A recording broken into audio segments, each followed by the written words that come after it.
Novedosa, porque vamos a presentar por primera vez en el Instituto Cervantes de Manchester un podcast dedicado a la divulgación científica. Entonces es una primicia realmente y además un podcast mexicano, Pampa al Susto, el podcast que transformó las historias de salud en español con este título, ¿no? tan literario también, ¿no? Que transformó las historias de salud en español. Muchísimas gracias a todos ustedes por estar aquí con nosotros, a Mari Carmen Climent, que es la artífice del podcast y que, bueno, pues ya lo van a ver después, es una comunicadora realmente extraordinaria. Nosotros, como Instituto Cervantes, una institución dedicada a la promoción y a la enseñanza del español y también de las lenguas cooficiales de España, y también a la difusión de la diversidad cultural de los que compartimos el español, una lengua que nos une, pero como decía Gabriela Mistral, no nos ata y que representa muchísimas culturas y bueno, la diversidad realmente es nuestra seña de identidad. Pues el Instituto Cervantes considera fundamental explorar el espacio donde la ciencia y las humanidades se encuentran y esto es un buen ejemplo de ello, ¿no? A lo largo de la historia, la relación entre la medicina y las expresiones culturales ha sido siempre profunda y reveladora en cualquier cultura, no solamente la cultura hispana. La literatura, el arte y otras formas de narración han sido vehículos esenciales para comprender y para procesar experiencias relacionadas con la salud y con la enfermedad. Esta conexión cobra aún mayor relevancia en el ámbito hispánico, donde las historias sobre la salud están íntimamente entrelazadas con nuestras prácticas culturales, creencias y formas de vida. Por ello, como dije antes, es un honor, es una gran satisfacción dar inicio a este evento. Y quiero mencionar, y ya también dije antes, que tuve la oportunidad de conocer el trabajo de Mari Carmen parcialmente el año pasado durante el segundo simposio de comunicación científica que organizamos en colaboración con la Asociación de Científicos Españoles en el Reino Unido y ella, bueno, pues expuso allí de manera magistral lo que hace, ¿no? A lo que se dedica a investigar y a divulgar y bueno, pues gracias a ello también surgió esta oportunidad de invitarla hoy para presentar su podcast aquí con nosotros. El compromiso del Instituto Cervantes con la divulgación científica se manifiesta también en un programa regular en el que dedicamos una gran parte de nuestro esfuerzo a llevar la ciencia a la sociedad de manera general y considerando la ciencia como una parte fundamental e integral de la cultura. En ese sentido, también aprovecho esta ocasión para informarles a aquellos que aún no han tenido conocimiento que la semana pasada inauguramos una exposición sobre Ramón y Cajal, un pionero en la ciencia, en la neurociencia y precursor de la divulgación científica. En esta exposición que pueden visitar en nuestro salón de actos y de exposiciones de la primera planta de este edificio, podrán ver las excepcionales ilustraciones y también su aproximación a la fotografía, dos ámbitos artísticos, pero que él supo conjugar de manera ejemplar con su investigación científica. Esa capacidad de traducir visualmente la complejidad del cerebro humano sentó las bases de una nueva forma de comunicación científica, estética y de manera muy precisa. Además de ello, también con colaboración con el CERU, pues exploramos formas de fomentar el interés por la ciencia en la comunidad hispanohablante en el Reino Unido, convencidos de que la ciencia no es ajena a la cultura, ya lo dije antes, sino una parte fundamental de ella. En este contexto, resulta imprescindible reconocer el papel clave que desempeñan las mujeres científicas en la divulgación. Muchas de ellas liderando iniciativas transformadoras con un compromiso admirable por hacer conocimiento más accesible. Y aquí quiero hacer un inciso y eso también es una parte importante de la programación del Instituto Cervantes de manera general y particularmente en Manchester, donde queremos dar la visibilidad que merece el trabajo de las científicas, de las directoras de cine, de las mujeres que tienen ese compromiso con la cultura y que históricamente no han tenido el reconocimiento y la visibilidad que realmente hubieran debido tener y que merecen. En México tenemos un ejemplo muy bueno, seguro que ustedes conocen, Julieta Fierro, una astrónoma y comunicadora incansable que ha acercado los misterios del universo al gran público mediante libros, conferencias y también en programas de televisión. En España también podemos citar el caso de Ana Payo Payo, que también estuvo el año pasado en el Simposio de Comunicación del Cero, que es una especialista en ecología marina y reconocida por su estilo cercano y riguroso a través de las redes sociales, de charlas y de podcasts.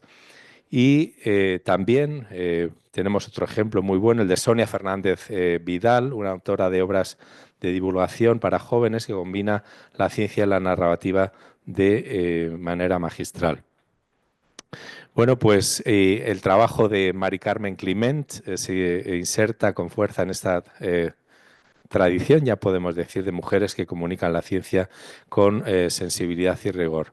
Con formación en comunicación en riesgo en salud y su trayectoria en el prestigioso Winton Center for Risk and Evidence Communication de la Universidad de Cambridge, Mari Carmen Clement ha desarrollado una propuesta que merece toda nuestra atención, el podcast que presentamos hoy, Pan pa'l Susto. Este proyecto fue reconocido con el Premio Nacional de México 2023 en la categoría científico-cultural. Esta tarde he aprendido que ha recibido 6 reconocimientos más, o sea que un éxito plenamente merecido y representa una valiosa aportación a la divulgación de temas de salud desde una perspectiva humana, cultural y accesible. En él se combinan historias reales, reflexión social y rigor científico para abordar cómo distintas comunidades hispanohablantes entienden y enfrentan sus experiencias de salud. Desde el Instituto Cervantes de Manchester reafirmamos nuestro compromiso con iniciativas como esta que tienden puentes entre ciencia, cultura y ciudadanía. Apoyar la labor de divulgadoras como Mari Carmen Clement forma parte de nuestra misión, contribuir a una sociedad más informada, equitativa y sensible a los retos del conocimiento en el mundo contemporáneo. Bueno, y sin más preámbulos, vamos a darle la bienvenida a Mari Carmen Clement, confiando, estamos seguros de que su presentación nos ofrecerá perspectivas valiosas sobre cómo comunicar en salud en contextos hispanohablantes y nos va a inspirar a seguir promoviendo la divulgación científica en todas sus formas. Muchísimas gracias. Pues muchas gracias, gracias por la invitación. Como dijo Pedro, tuve el gusto de conocerlos y estar aquí en el Instituto Cervantes hace unos meses. Según mi memoria era septiembre, pero tal vez fue en noviembre.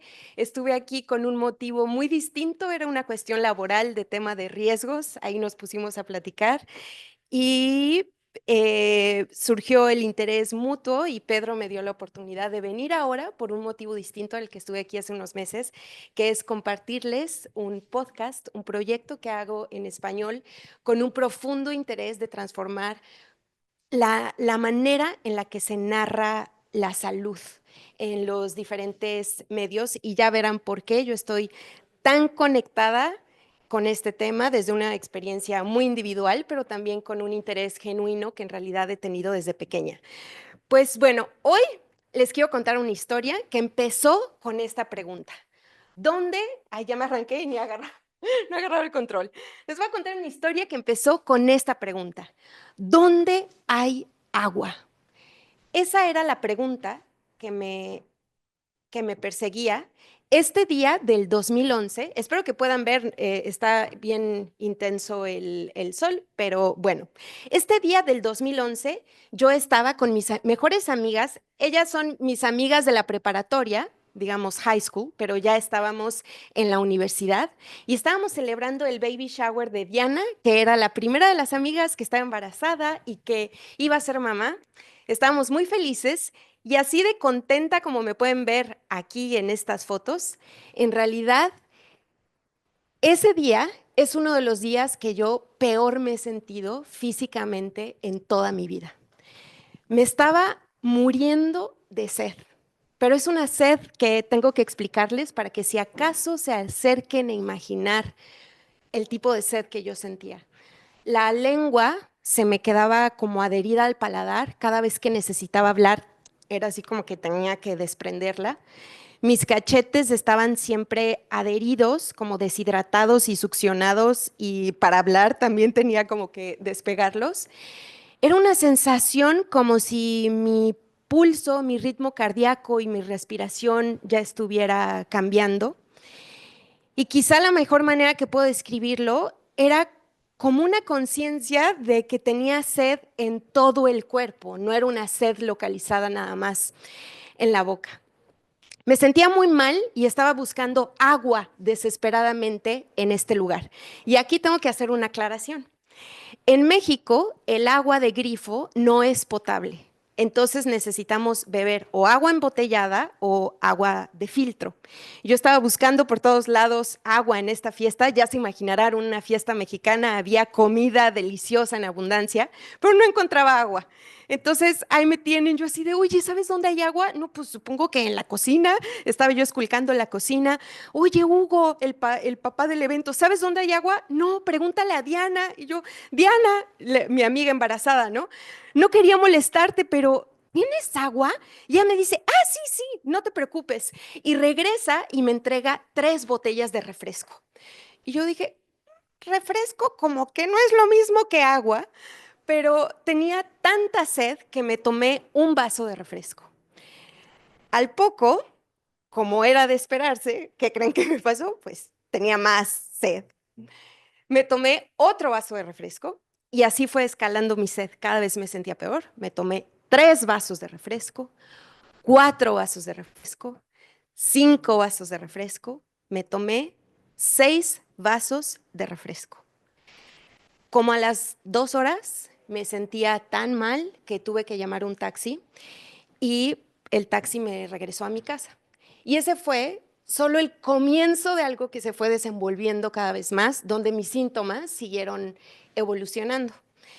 Tenía muchísima sed todo el tiempo, bebía agua todo el tiempo, al grado que yo ya no podía salir por tanta sed que tenía, orinaba cada 5 minutos, después empezaron los calambres en las noches, estaba perdiendo peso desmedidamente, cada vez más delgada. Yo ese cinturón que ven ahí, en ese entonces era el único cinturón que yo tenía y cada vez le recorría un hoyito más, otro hoyito más, sin explicación alguna. Me estaba quedando en los huesos sin saber por qué. Todavía me siento emocional al contarlo, de solo recordar lo mal que me sentía. Y entonces, un día, en una mañana que ya me sentía fatal y después de tener calambres en las noches mientras dormía, desperté y tuve una claridad y dije, claro, creo que es obvio, tengo diabetes tipo 1. Y me fui a hacer estudios y un estudio lo confirmó y desde el 2011 yo vivo con diabetes tipo 1. Por si no están familiarizados con esta condición, les comparto un poco qué es lo que sucede teniendo esta condición de salud. Todos, bueno, en el páncreas tenemos células que se llaman células beta que producen insulina. Estas células son células beta que están agrupadas en algo que se llaman islotes pancreáticos y producen insulina. Esta hormona lo que hace es incorporar la glucosa la pasa de la sangre a las células. Al tener esto funcionando de manera normal en casi cualquier persona, lo que sucede es que la glucosa se queda regulada en la sangre, no se eleva nunca desmedidamente y además se puede incorporar la glucosa de la sangre a las células y por lo tanto las células tienen la glucosa para poder funcionar de manera normal. En mi caso, cuando tienes diabetes tipo 1, es una enfermedad autoinmune. Esto significa que yo produzco anticuerpos en contra de mis propias células del páncreas que producen insulina. Y entonces, como yo no tengo estas células, porque están destruidas por mis propios anticuerpos, por lo tanto, yo no produzco insulina y por lo tanto, yo no puedo incorporar la glucosa a las células. ¿Esto qué hace? Que mi glucosa está todo el tiempo bien elevada en la sangre, altísima. Eso es lo que me provocaba esa sed intolerable. Y además, como no la puedo incorporar a las células, mis células no tienen energía para funcionar, tienen que degradar músculo y grasa para obtener energía y por eso me estaba quedando tan delgada y perdiendo peso y masa muscular. Entonces, pues, ¿cómo se trata? Cuando tienes diabetes tipo 1, no hay alternativa. No queda otra más que inyectarte insulina. Yo desde el 2011 me inyecto insulina, tal vez como nunca he hecho la cuenta precisa, pero tal vez me inyecto como 15 veces al día, quizá un poco más. Y además de tener que inyectar mi insulina, se necesita un sistema de monitoreo de glucosa. Actualmente, afortunadamente, viviendo ahora en el Reino Unido, tengo un chip de monitoreo de continuo de glucosa que aquí les puedo modelar. Pero antes de tener esto, yo pues me tenía que pinchar los dedos y hacerlo de manera manual a través de un glucómetro. Bueno, así vivo yo desde el 2011, inyectándome muchas veces al día insulina, pero yo quiero compartirles qué estaba pasando en mi vida poco antes de que yo fuera diagnosticada con diabetes tipo 1. Esta era yo solo unos meses antes. Yo estaba estudiando medicina veterinaria y zootecnia en la Facultad de Veterinaria de la UNAM, la universidad más grande de México y Latinoamérica. Yo estaba estudiando veterinaria y aunque ahí me ven muy entrada con los animales, en realidad yo siempre fui de laboratorio. Yo trabajaba en un laboratorio de patología clínica en diagnóstico de enfermedades. Lo que yo hacía era manejo de muestras de sangre, de orina y hacía diagnóstico de enfermedades en múltiples especies. Y les quiero mostrar el título de la tesina con la que yo me titulé de mi carrera como médica veterinaria. Yo me titulé con este trabajo, Diabetes mellitus y síndrome hiperglucémico hiperosmolar no cetóxico. 10 meses antes de que yo tuviera diabetes, yo me titulé con una tesina sobre diabetes. Yo sentía que me estaba volviendo loca con esa coincidencia de cómo es posible que hice una tesina sobre diabetes y ahora yo tengo diabetes. Bueno, esa coincidencia ya me volvía loca. Permítanme, necesito tomar agua. Como les dije, me da sed teniendo diabetes y si me pongo nerviosa un poquito más, si me emociono también. Así que me verán estar bebiendo mucha agua. Y entonces, yo ya estaba sorprendida de esta coincidencia de cómo tengo diabetes y acabo de hacer una tesis sobre diabetes. ¿Qué coincidencia es esa? Pero cuando me diagnosticaron, hubo algo que me sorprendió todavía más que esta coincidencia, que fue que cuando apenas me diagnosticaron, resultó que todo mundo tenía una opinión sobre mi condición de salud. Todo mundo tenía algo que decir al respecto. Y empecé a recibir comentarios como este. Por ejemplo, me decían, ay, no me digas, y tan chiquita. Y yo pensaba, bueno, de hecho a la diabetes tipo 1 antes se le conocía como diabetes infantil o juvenil, porque lo más común es que se diagnostique entre los 8 a los 15 años, ya no se le llama así, pero a mí me dio a los 25 años, entonces yo pensaba, no, de hecho, ni tan chiquita, me dio bastante grande. También me decían, esto la verdad no sé ni para qué me lo decían, me decían, cuídate, mi tía ya no ve y le amputaron una pierna. Esos comentarios que la gente a veces hace y dices, ¿qué será motivación para la prevención? Así, para motivarme a siempre cuidarme, pues uno se queda así como, no, pues, gracias, no sabes ni qué responder a esos comentarios, ¿no? Luego aquí, esta también pues dice que me daban ánimos con esto. Dios le pone las batallas más duras a sus mejores soldados. También te quedas como, bueno, gracias, supongo que es un halago, que soy una gran soldado, o uno se queda ahí intentando manejar ese tipo de comentarios, ¿no? Y luego recibía otros comentarios que era como esta especulación sobre por qué me dio diabetes tipo 1. Entonces me decían cosas como, pero ¿cómo es posible si eres delgada?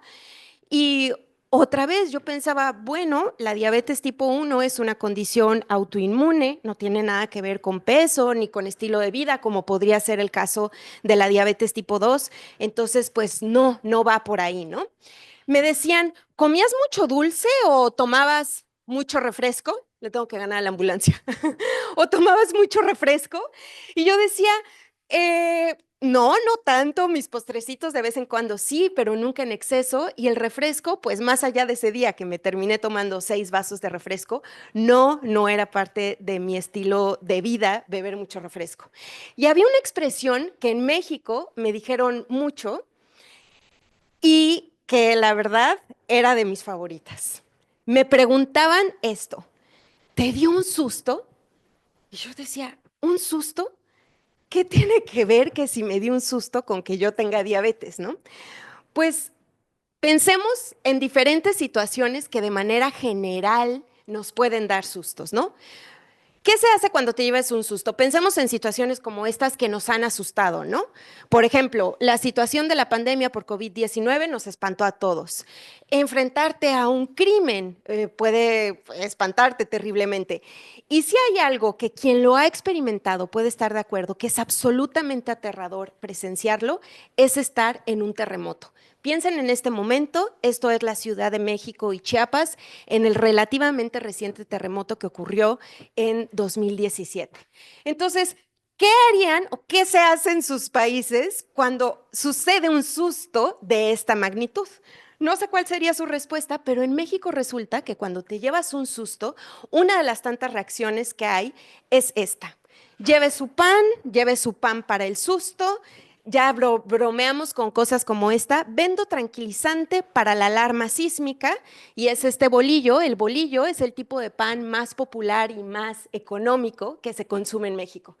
En México incluso ya teníamos esta broma durante la pandemia que decíamos, no, en México las mascarillas deberían de ser de bolillo en vez de la tela convencional, ¿no? Y lo que sucede es que en México existe la idea popular de que cuando te llevas un susto, te deben de dar un pan, te tienes que comer un pan inmediatamente para evitar que te dé diabetes. Esto, obviamente, para evitar que te dé diabetes, esto obviamente es un mito, pero es un mito al que yo me enfrenté mucho y ya me lo decían tanto que terminé encontrándole la gracia, ¿no? Me decían, ¿te dio un susto? Y yo, ya sí, me dio un susto y no me comí mi pan, ya, por eso me dio diabetes, ¿no? Uno termina jugando a eso. Y bueno, este fue solo uno de muchos mitos a los que yo poco a poco me fui enfrentando. Por ejemplo, me decían cosas como, oye, ¿y no has intentado mejor tratarte con jugo de nopal? Y yo decía, bueno, sí me gusta el jugo de nopal. El nopal es un tipo de cactus que se da mucho en México y lo consumimos con regularidad. Es delicioso. Y yo decía, sí, me gusta el nopal, pero en vez de mi tratamiento de insulina, no, gracias. Me decían, ¿por qué no intentas la miel? Es natural y tiene muchas propiedades. Y yo decía, bueno, también tiene propiedades, pero tiene más azúcar que un refresco. No, no voy a consumir miel. Esta era una de las que más gracia me hacía. Me preguntaban, oye, Mari Carmen, ¿no será que tú misma, por estarte inyectando insulina, tú solita estás volviendo a tu páncreas flojo y que por eso estás dejando de producir insulina? Y yo pensaba, ay, esta persona ya se confundió como con el orden de las cosas, ¿no? O sea, yo decía, pues obviamente, primero dejé de producir insulina, me enfermé y por eso es que me inyecto insulina, ¿no? Pero yo pensaba, bueno, de todos modos, fíjate que tu experimento yo ya lo he puesto a prueba, ¿no? De alguna manera, porque durante muchos meses yo ya tenía diabetes tipo 1 sin saber que la tenía y entonces no me inyectaba insulina teniéndola, ¿no? Y es cuando peor estado de salud y obviamente si no hubierais usado tratamiento, pues hubiera fallecido en poco tiempo, como sucedía hace 100 años. Y pues digamos que hasta ahora quiero seguir viva, ¿no? Entonces, pues no. Y luego me he enfrentado también a comentarios como este, que es de los más difíciles de manejar. Tienes diabetes porque quieres, te podrías curar con el poder de la mente. Todo ese mundo de si lo crees, lo creas, ¿no? Y en esos momentos uno dice, ese mundo de la mente y la meditación me está interesando cada vez más, pero para mantener el control ante comentarios como este, ¿no? Más bien. Y acompañando estos tipos, estos mitos que tanto me decían, también me llegaban muchísimos halagos. Y halagos que de alguna manera también reflejaban muchos malentendidos que tenemos sobre la salud. En estos halagos, primero que nada, me ponían una corona que me hacían sentir como la reina de la diabetes tipo 1. Yo así me sentí. Cuando apenas me diagnosticaron, yo recibía halagos, felicitaciones, aplausos y la gente me decía, incluyendo los médicos, me decían cosas como, pero qué bárbara, qué buen control, qué disciplina, qué actitud. Y es que resulta que mis niveles de glucosa y de hemoglobina glucosilada, que es un analito que se mide sobre el control de glucosa cuando tienes diabetes, llegaban a estar tan bien que se acercaban mucho a los niveles que se esperaría en una persona que no tiene diabetes. Y yo, por un lado, me sentía muy bien como de darme créditos por mi buen control de la diabetes tipo 1, pero sí tenía una conciencia y pensaba, cuidado con atribuirle mi buen manejo de la diabetes tipo 1 a mi actitud y a mi disciplina.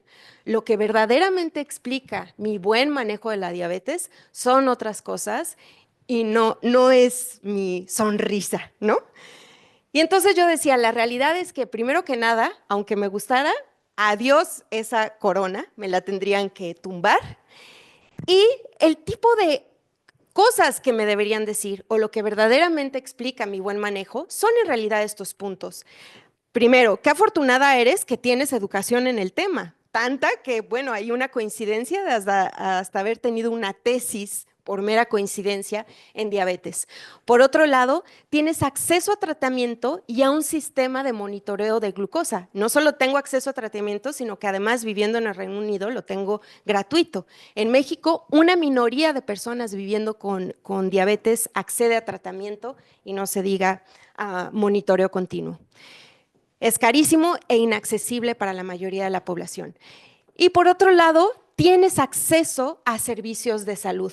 Esto sí explica mi buen manejo de la diabetes, no mi actitud, no mi sonrisa y tal. Eso, la buena actitud y la sonrisa, sirve para la vida en general, es un plus, pero no es lo que explica el buen manejo de una condición de salud.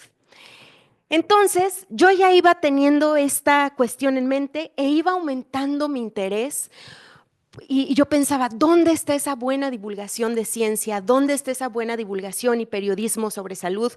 Porque si la gente está tan confundida sobre diabetes, que es una de las enfermedades más comunes, ¿cómo será sobre tantas otras condiciones de salud que de verdad desconocemos? Y entonces yo con esta situación seguí avanzando y empecé a trabajar en un instituto en la Universidad de Cambridge que se llama Winton Center for Risk and Evidence Communication de la Universidad de Cambridge, un instituto especializado en riesgos, el más importante del mundo en su tipo. Y en este momento puedo decir que estaba viviendo algo que podríamos describir como éxito laboral en cuanto a estar trabajando en un gran proyecto con un equipo multidisciplinario y muy interesante. Pero yo estaba atravesando algo que yo definí o describí como una crisis creativa. A mí me faltaba algo, de esas veces como que todo está perfecto, todo está bien y a la vez te falta algo que sientas que te llena y que puede ser más tú. Bueno, esta sensación de que me faltaba algo me iba acompañando y yo seguí trabajando y como parte de mi trabajo en el Winton Center, inicié a trabajar en este proyecto. Un proyecto donde yo tenía que visitar 14 hospitales alrededor del Reino Unido. Y en estos hospitales yo interactuaba con pacientes que eran candidatos a trasplante de pulmón. Para ponerles en contexto, cuando una persona ya es candidata a tener un trasplante de pulmón, es porque le quedan en promedio de 2 a 3 años de vida. Y recibir un trasplante de pulmón extendería su expectativa de vida 5 años más en promedio, podrían ser hasta 10 años más, en algunos casos menos. Y entonces, lo que yo tenía que hacer, la razón por la que me contrataron en este proyecto, yo tenía que entrevistar a pacientes para conocer cómo eran sus experiencias recibiendo explicaciones sobre riesgos en sus consultas médicas.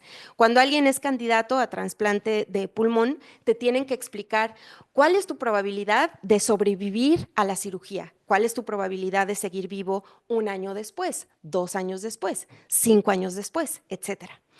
A mí me contrataron para eso, pero al yo tener conversaciones con personas que eran candidatas a trasplante de pulmón, es decir, que su fecha de muerte de alguna manera estaba próxima, empecé a descubrir algo muchísimo más interesante al conocer a estos pacientes. Y les quiero compartir un par de ejemplos. Conocí a Sara. Sara era una chica de 29 años. Sara tenía fibrosis quística. Y ella decía, yo voy a seguir viviendo con mis 3 conejos.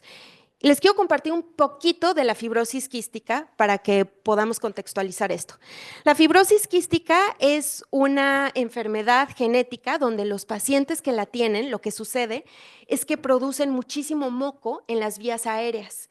Este moco, por un lado, reduce el flujo de la respiración y por otro lado crea un ambiente que los hace propensos a tener infecciones recurrentes muy difíciles de curar. Y entonces las personas que viven con esta enfermedad viven prácticamente aisladas, se tienen que crear condiciones de vida para evitar a toda costa que tengan alguna infección. Y dentro de los lineamientos de vida para una persona con fibrosis quística es que no debes tener mascotas, no debes interactuar con animales. Y Sandra, ya le cambié el nombre, Sara decía, no, yo voy a seguir viviendo con mis 3 conejos. Y no solo eso, Sara decidió que ella no quería el trasplante de pulmón. Eso a mí de entrada me sorprendió. Yo pensaba que cuando ya eras candidato, todo mundo querría el trasplante y no es así. Con la historia de Sara yo aprendí que no todo mundo quiere vivir más años. No siempre, los pacientes no siempre están buscando vivir más. A los seres humanos nos importa, ay, ¿por qué me dan ganas de llorar? A los seres humanos nos importa por qué vivimos, para qué vivimos, a qué le encontramos significado. No solo vivir más años porque sí. Ese era el caso de Sara y para ella lo que más significado tenía eran sus conejos. Y luego conocí a otra mujer, Ana. Respiro para que se me vayan las ganas de llorar. Ya se me fueron. Y Ana estaba en una situación muy diferente a la de Sara. Ella estaba dispuesta a darlo todo por vivir 2 años más. Estaba aferrada a tener el trasplante. Ana tenía una condición de salud diferente, que es hipertensión arterial idiopática, donde estaban engrosadas sus arterias pulmonares, lo que le reducía el flujo de aire en las vías aéreas. Y bueno, es una condición letal y ella ya era candidata al trasplante. Y ella estaba aferrada a tener al trasplante y ella me lo dijo así. Ana tenía una bebé de 2 años y me dijo, a ver si lo puedo decir sin llorar. Justo te estaba diciendo que soy muy emocional, ¿ya viste? Ana me dijo que tenía una bebé de 2 años y me lo dijo así, para mí extender mi vida 2 años más significa la posibilidad de que mi hija alcance la edad con la que pueda recordar a su madre. Era lo que ella se estaba jugando con esa decisión, ¿no? Y entonces así yo fui avanzando y exponiéndome a todo este tipo de pacientes y de historias y esto me marcó muchísimo, ¿no? Conocer a 2 mujeres en situaciones aparentemente similares, candidatas a trasplante de pulmón. Una decide que quiere el trasplante, la otra no lo quiere y las 2 decisiones son igual de válidas. Y esta situación le dio resolución a la crisis creativa que yo estaba viviendo. Un día dije, lo tengo, ya sé lo que quiero. Quiero crear un podcast de historias de salud. Y muy pronto el título se me vino a la mente. Dije, ya, lo tengo, se va a llamar Pan pa'l susto. Pampa al susto, haciendo honor o alusión a esa expresión que yo tanto recibí sobre mi diabetes y que además desde un principio sentí que la expresión Pampa al susto ilustraba muy bien la idea de tener ideas equivocadas sobre salud o mitos, ¿no? Y entonces, no sé si les ha pasado que cuando tienen una idea creativa entra como una urgencia por resolver. Eso me pasó a mí y lo primero que dije fue, necesito tener un logo, entonces contacté a un diseñador gráfico para pedir que hiciera el logo y esta fue la primera propuesta que me entregó. Me entregó esto. Y primero cuando las vi dije, uy, ok, como que primero me gustaron, luego los vi un poquito más y las empecé a ver raro y dije, ¿seré solo yo que les estoy viendo esa forma? No sé, tal vez es que en México somos demasiado mal pensados y que a todos le encontramos un doble sentido, no sé. Pero luego, en llamada con mi mejor amiga, que por cierto está aquí presente, le dije, ¿cómo ves el logo? Yo no quise decir nada, ¿no? Y le hace, hoy parecen vaginitas. Así. Y desde ahí y luego ya Cristina me estaba cotorreando y me dijo así, no, no amiga, no te preocupes, no es que tu vagina parezca bolillo, es que esos bolillos parecen vaginitas, ¿no? Bueno, ya teníamos ahí toda esa broma. Entonces ya se imaginarán ese momento de contactar al diseñador gráfico y decirle, oye, Alonso, pues es que está pasando esto, ¿no? Él estaba súper avergonzado porque además ya una vez que se te mete algo en la cabeza, ya no hay forma de verlo diferente. Fue muy chistoso y el punto es que yo en broma hasta le dije, mira, este que hasta parece rasuradita, esta de aquí, vamos a partir de esa propuesta, nada más le dije, dignifica ese bolillo, por favor. Y entonces me entregó el diseño final del logo de Pampa al Susto. Y luego vino esta cuestión de decir, bueno, cuáles van a ser los criterios para crear una historia de este podcast? ¿Qué va a hacer que una historia sea de Pampa al Susto, no? Y dije, Pampa al Susto, cada episodio va a desmitificar ideas equivocadas que tenemos sobre la salud. Y además va a contar la salud más allá del cuerpo. Abundan los contenidos de salud que están enfocados en hablar de cómo llevar una vida más saludable, de prevención y de tratamiento, cuando la salud se intersecciona con muchísimas otras más capas de la vida, lo social, lo cultural, lo humano. Entonces dije, las historias de Pampa al Susto van a reflejar el contexto social y cultural de la salud, van a resaltar la importancia de las emociones y la empatía, y todo esto va a continuar estando empacado en algo donde se siga haciendo periodismo de ciencia y periodismo de salud. Empecé sola, hice 2 episodios sola y muy pronto me di cuenta que no podía sola y que necesitaba un equipo. Y entonces formé un equipo. Me uní con 3 periodistas de ciencia más, todos de ellos mexicanos, Carlos Antonio Sánchez, él hace toda la edición sonora, Aleida Rueda, Itzel Gómez, todos ellos periodistas de ciencia de México. Y entonces, desde el 2022 trabajamos juntos y trabajamos de manera autofinanciada y hacemos el podcast desde nuestras casas. Así es como grabamos, nos ponemos la colcha, todo esto para que tenga mejor calidad de audio, pues el podcast. Así grabo yo, simulando mi cabina con cojines y tal. Aleida se cubre así.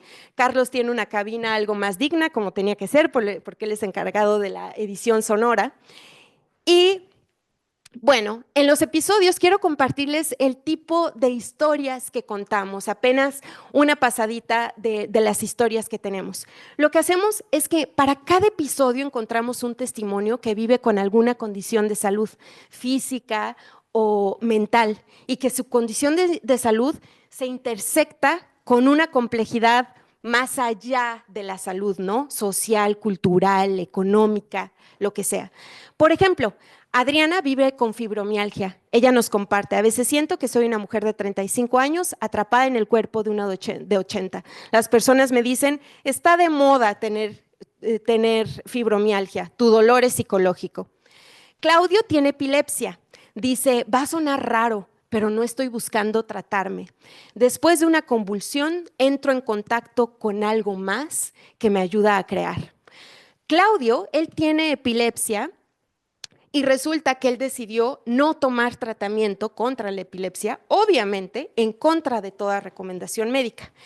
Claudio es artista, es escultor, y él practica una religión, la religión yoruba, y resulta que para él, entre sus creencias espirituales y religiosas, sumado a lo que él experimenta antes y después de una convulsión, él encuentra un valor artístico en su alteración de la percepción de los sentidos.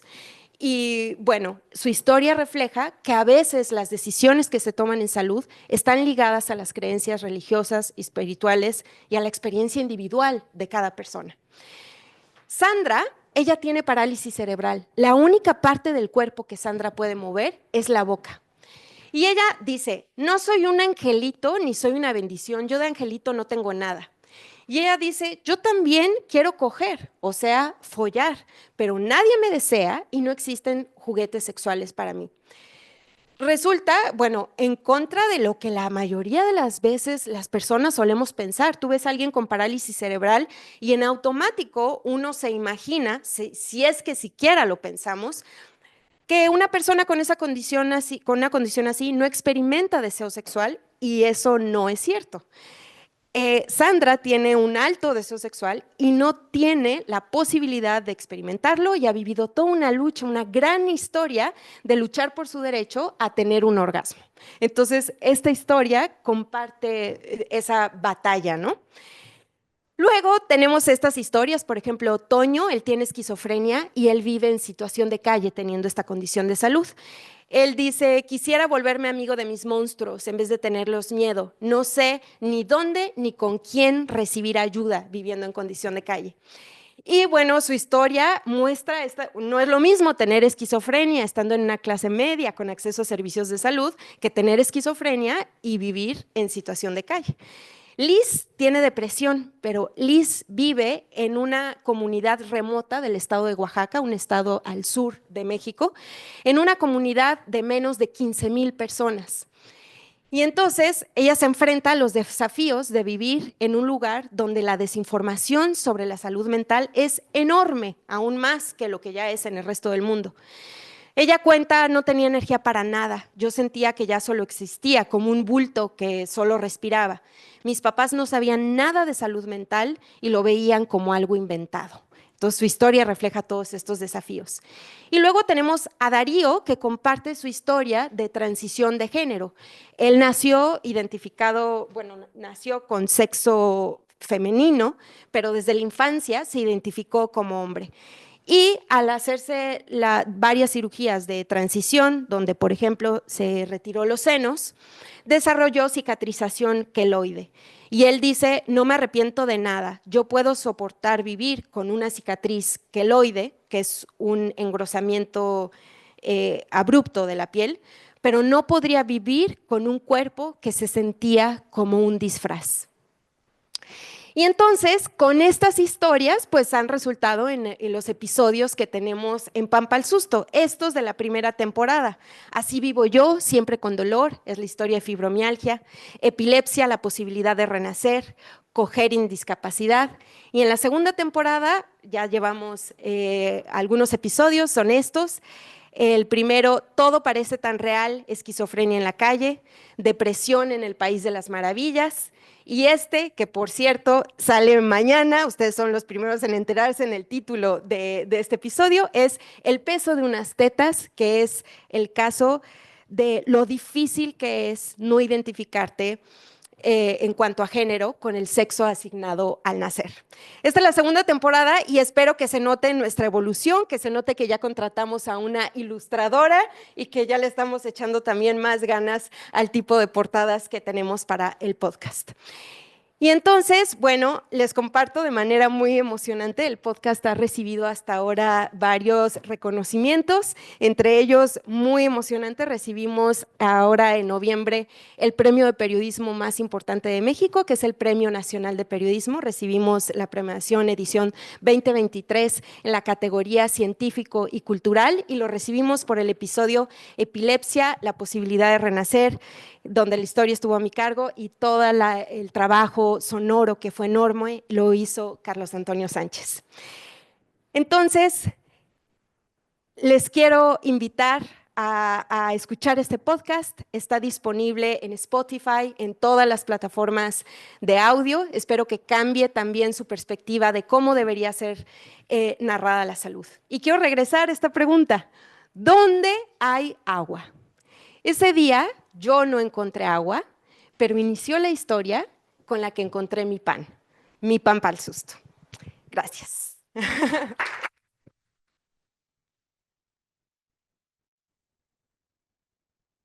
Muchas gracias. Pues listo, esto fue todo de mi parte y de verdad espero que escuchen el podcast, que lo compartan, ya se imaginarán el trabajo que hay detrás de contar historias que llevan tanta investigación. Cada episodio em, combina, así ya acabé y otra, y otra vez aquí sigo, ¿no? Compartiéndoles más. Cada episodio combina la narrativa con un testimonio que vive con alguna enfermedad, pero además hacemos entrevistas con 2 o 3 especialistas que nos den también una perspectiva basada en evidencia y periodística sobre la salud. Entonces, bueno, cada episodio lleva un trabajo alrededor de 2 meses cada uno, 4 personas involucradas. Entonces ya se imaginarán cuánto significa que suceda esto y que un instituto así de importante me apoye a mí, me apoye a mi equipo y que se sienta ese apoyo de, de difundir el trabajo que se está haciendo por una divulgación científica que no desconecta la ciencia de lo social y de lo humano, porque somos ese todo, ¿no? Y trabajamos desde este proyecto para que comprendamos que un elemento más que nos hace humanos, nos hace distintos y por el cual debemos ser empáticos es la salud. Cada vez más hablamos de la importancia de ser incluyentes, de aceptar la diversidad en sus múltiples formatos y un ingrediente más que nos hace diversos es la salud. No es lo mismo vivir con una condición que con otra, que saludablemente. A veces estás sano una parte de tu vida y luego ya no, y todo va cambiando. Y creo que tenemos que ir transformando cómo hablamos de la salud como un elemento más que se requiere para construir sociedades comprensivas, empáticas, en las que nos comprendemos y nos apoyamos unos a otros. Ese es el proyecto, espero lo disfruten. Gracias, Pedro, por haberme invitado ese día. Desde ese día hasta hoy no he dejado de celebrar que Pampa el Susto estaría aquí. Y gracias a todos por escuchar. No, a lo mejor si hay alguna pregunta o comentario del público, ¿no? Bueno, yo sí te voy a... Cecilia Ramos de Somos con Cecilia Ramos, que trabaja también en comunicación, tiene una emisora de radio aquí en Manchester.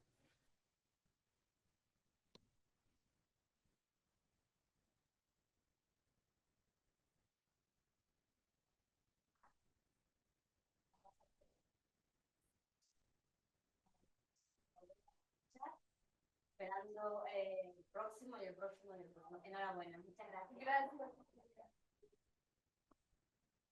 Fantástico, sí. Bueno, habéis recibido el premio al mejor programa de radio de divulgación científica en México.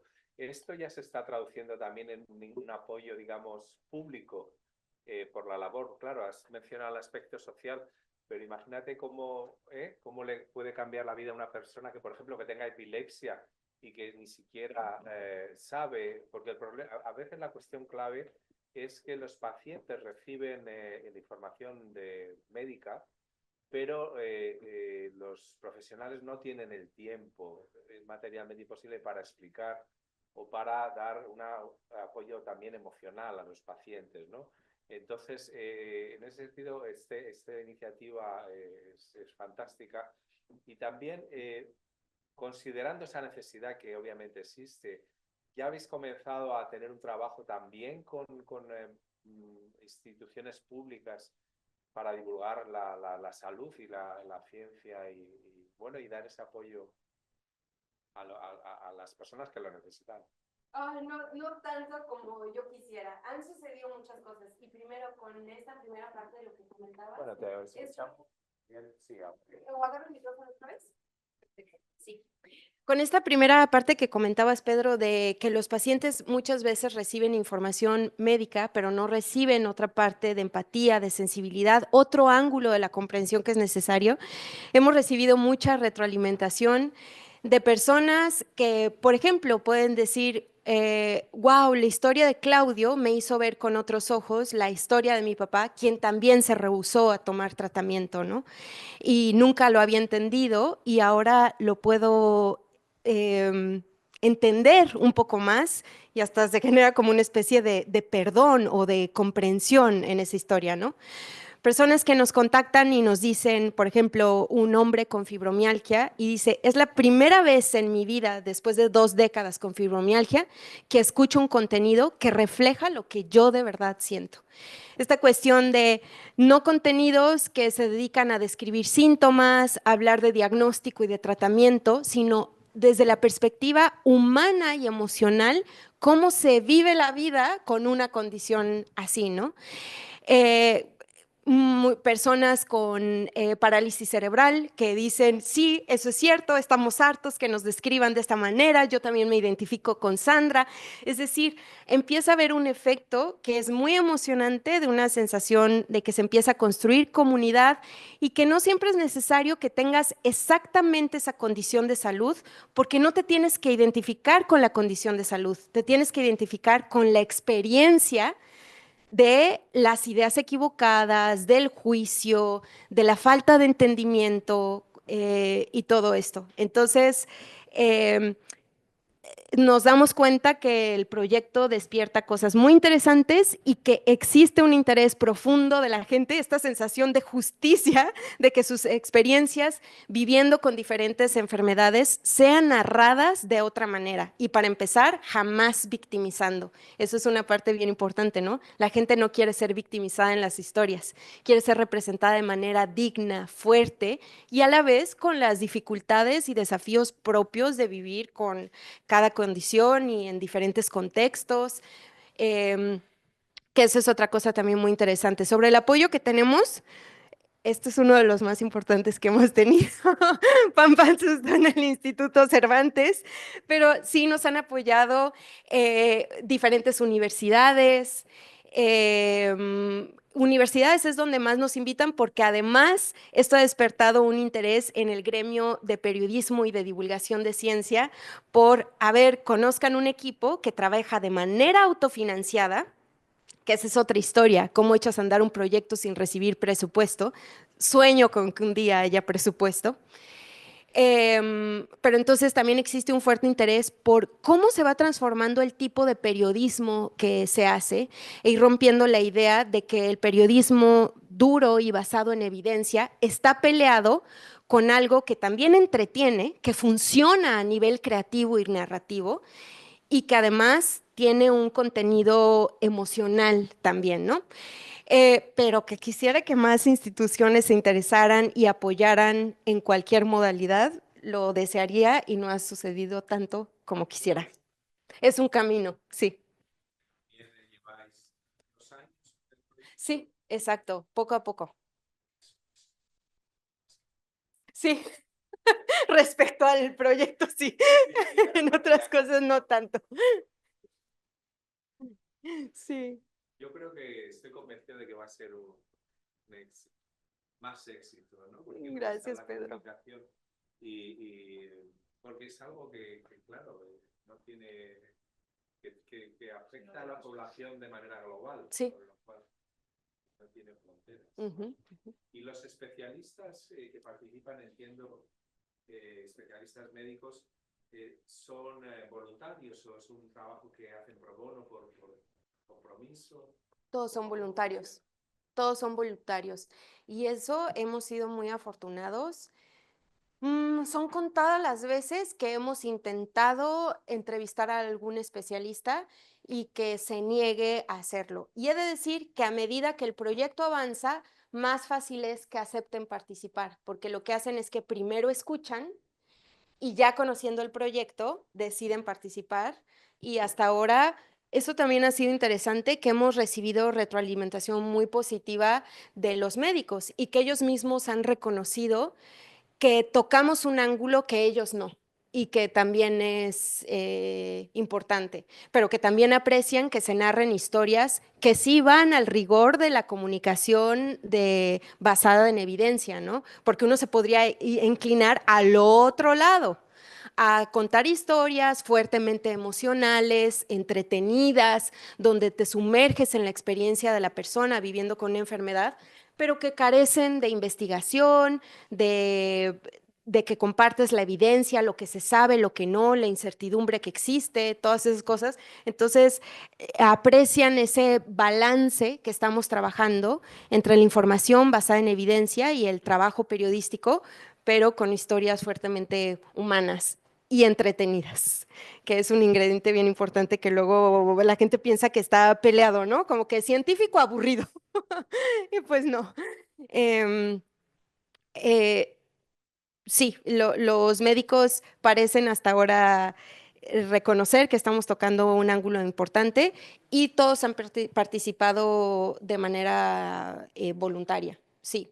Incluso en eso, desde el lado periodístico, uno entraría en conflicto de intereses si pagáramos, ¿no?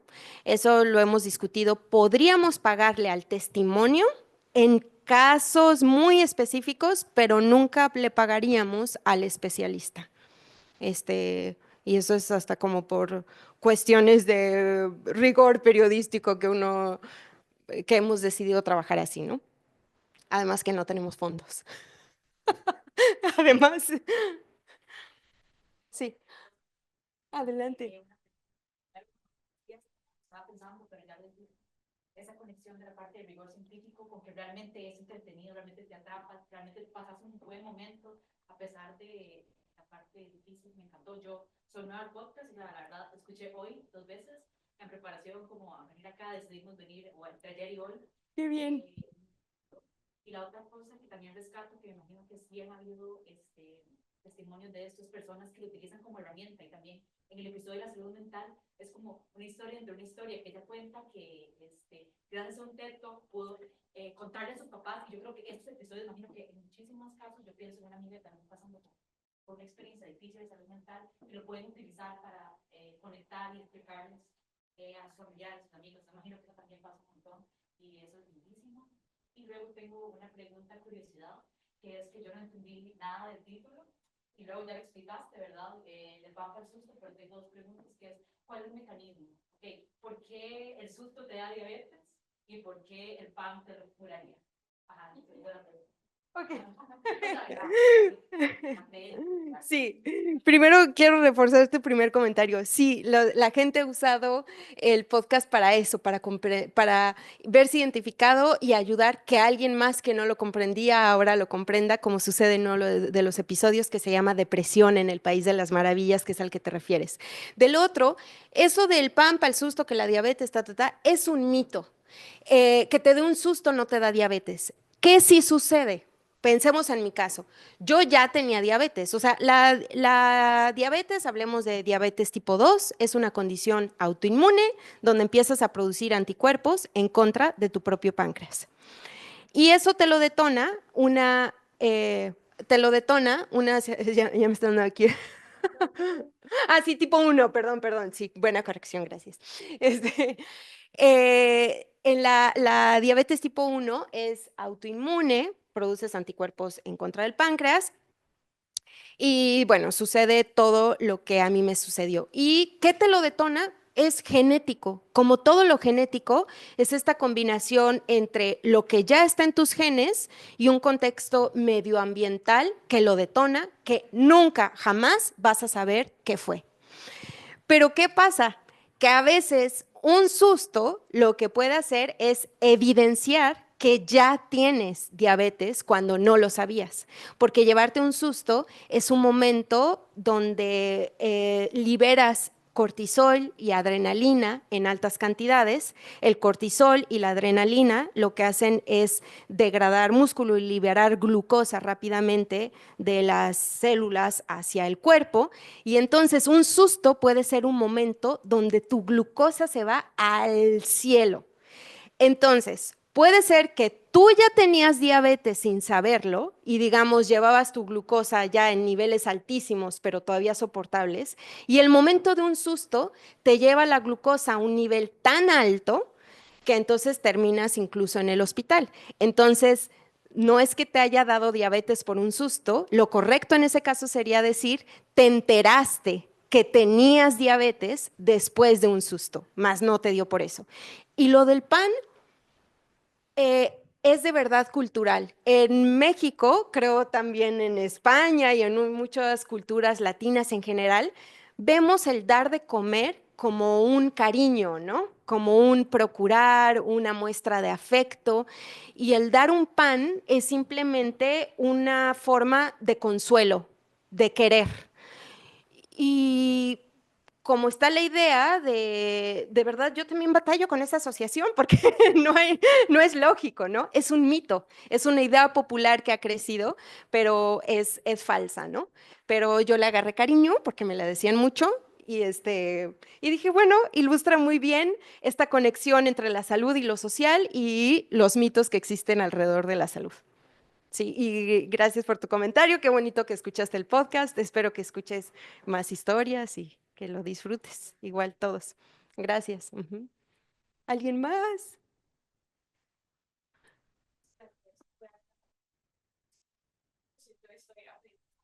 Perfecto. Ujú, ujú.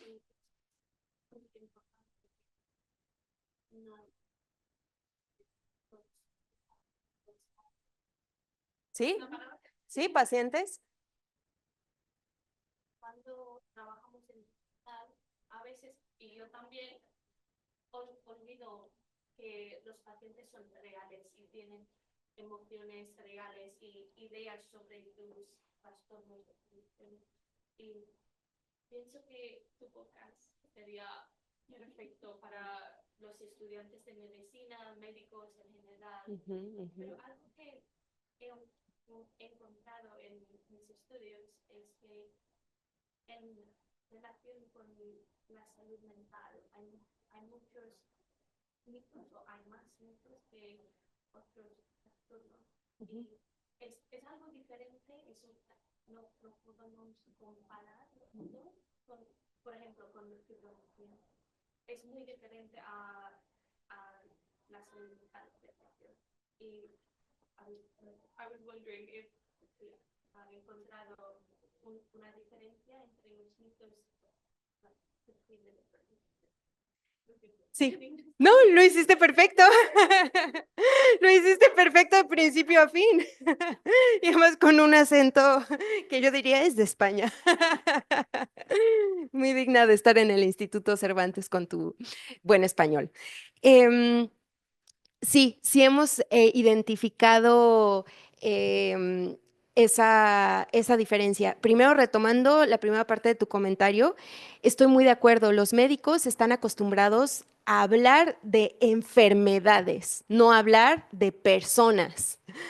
Cuando vives con una enfermedad, no te conviertes en una enfermedad. Eres una persona que ahora vive con algo, ¿no? Pero en medicina se aproxima a la salud desde los ojos de la enfermedad, no del humano con quien estás tratando, ¿no?